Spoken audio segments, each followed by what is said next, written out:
విశ్వాసం. తండ్రి, జాన్, నీవు ఈ రోజుల్లో చాలా నిరాశగా కనిపిస్తున్నావు. నీ హృదయంలో ఏమి జరుగుతోంది? జాన్, నాన్న, చాలా ప్రశ్నలు ఉన్నాయి నాకు.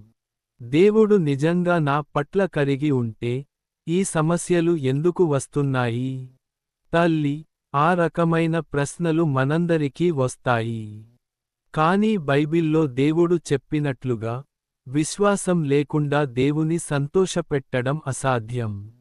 తండ్రి, దేవుడు మనం గమనించని విధంగా పని చేస్తున్నాడు.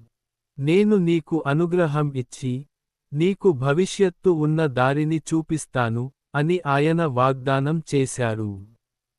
జాన్, అయితే, మనం దేవుని మీద నమ్మకం ఉంచుకుంటే, అప్పుడు ఆయన మనకు మంచి దారిని చూపిస్తాడా?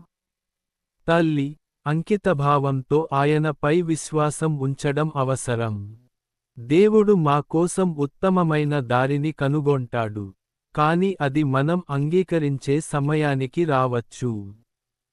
తండ్రి, బైబిల్లో ఇంతకు ముందు చెప్పబడినట్లుగా, ఇష్టపడే వారు దేవుని పట్ల విశ్వాసాన్ని పెంచుకుంటారు.